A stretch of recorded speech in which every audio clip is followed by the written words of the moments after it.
Hi, guys. I am Marlene. I am the content creator for Living Your Best Life.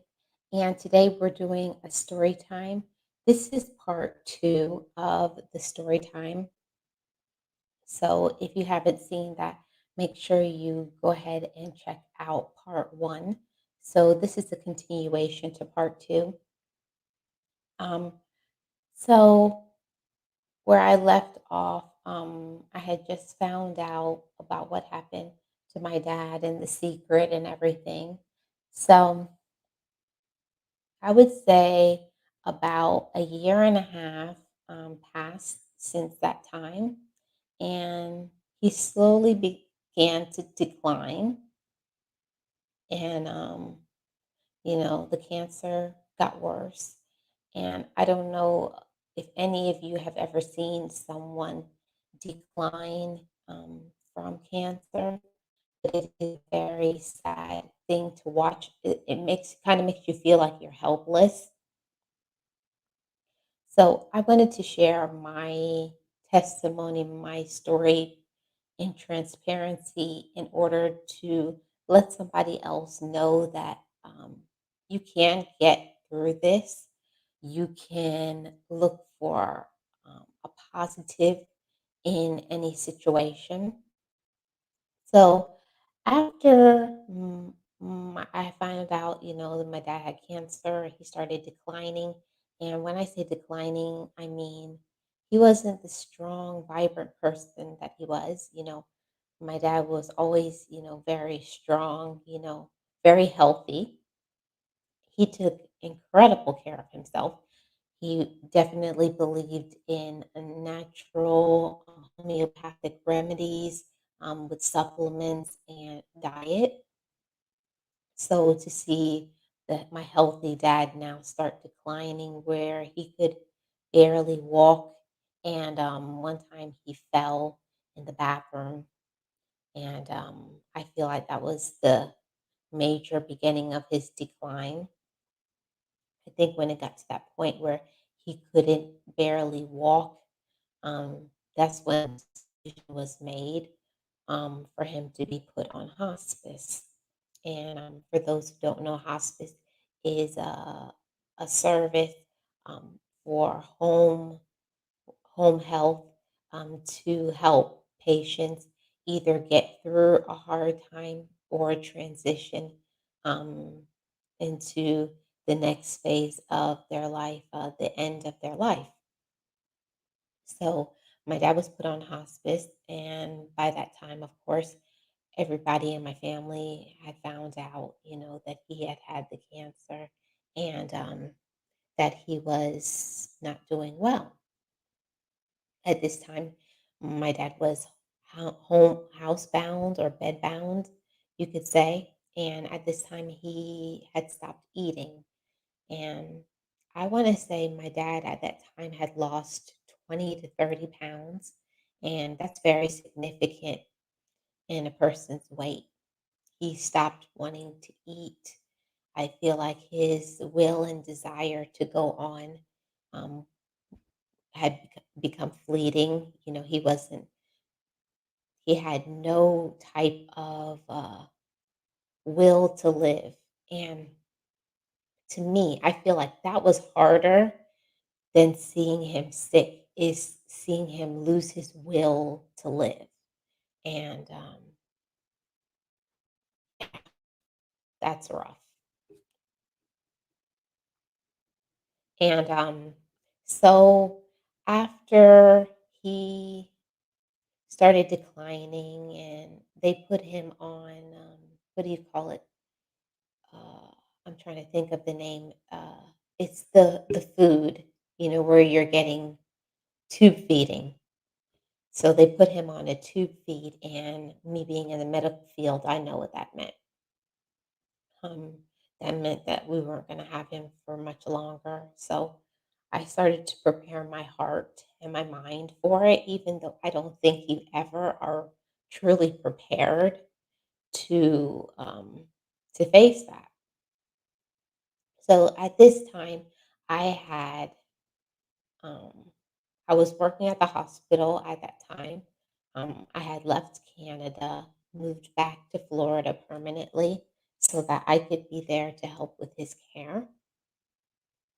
Um, I was working nights and then the daytime, even though I was exhausted, the daytime, I could be there to help with his personal care, doctor's appointments, etc.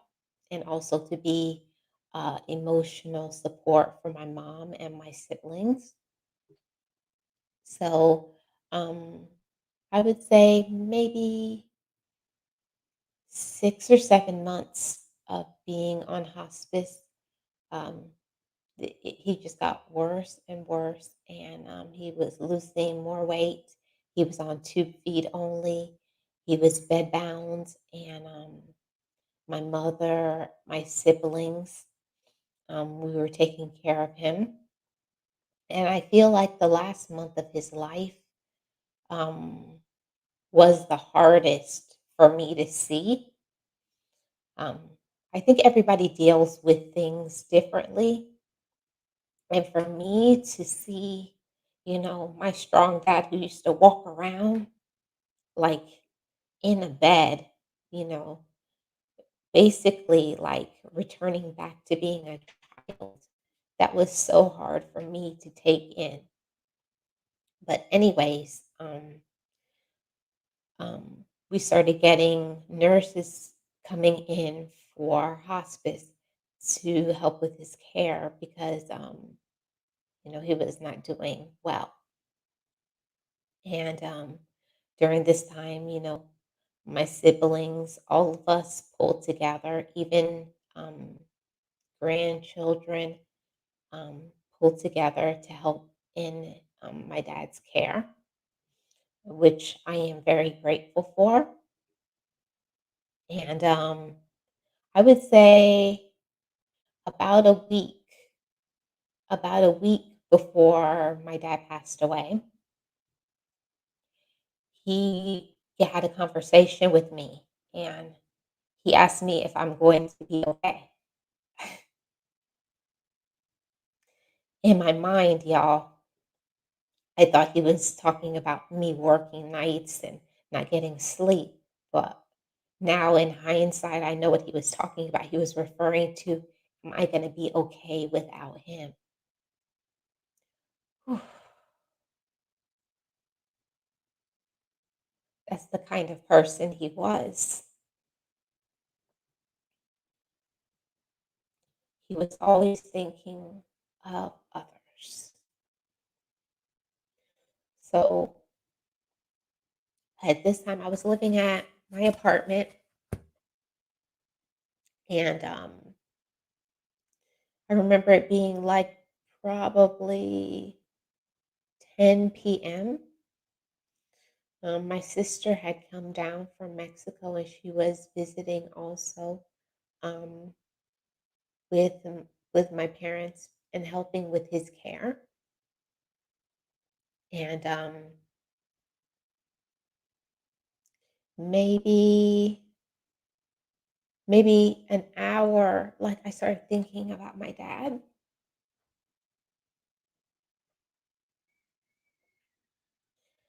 Then I got a phone call from my mother, and she told me that dad had passed away.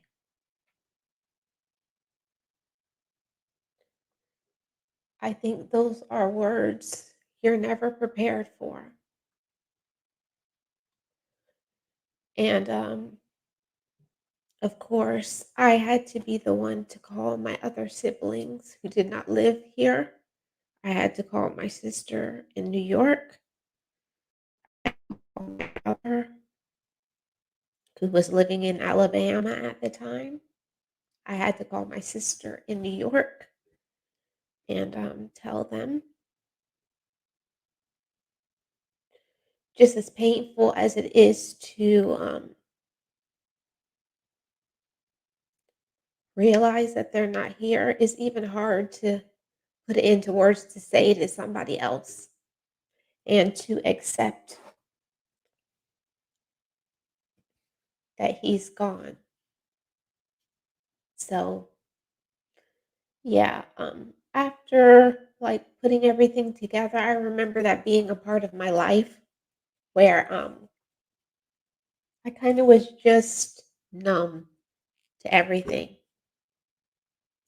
I wasn't really there emotionally. I kinda had just crawled into a dark space and just stayed there. All along, I had always thought I think when you're a child, you think your parents will be there forever.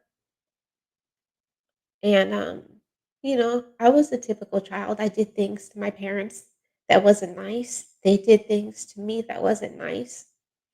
But at the end of the day, the most important thing is to heal from that pain. And I'm so grateful when my dad passed away. He died as my best friend, that I had forgiveness,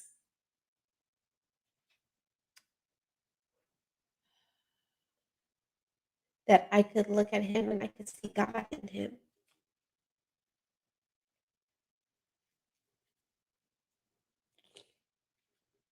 And I'm grateful for everything that he taught me. So, I did this story time for myself basically, but I wanted to share this with you guys as well to let you guys know that the shock, the pain, it never goes away. But the most important thing, guys, is forgiveness, healing, and keeping your promises that you made to them. So, whatever promises that you made to the person who had cancer and they didn't survive, keep your promise to them. And I know right now my dad is proud of me because of my strength and my resiliency. Thank you so much for watching, guys. I am Marlene. I am the content creator for Living Your Best Life. And this has been the story time. My dad died. I appreciate you for watching and subscribe if you have not already. And I will see you guys on the next one.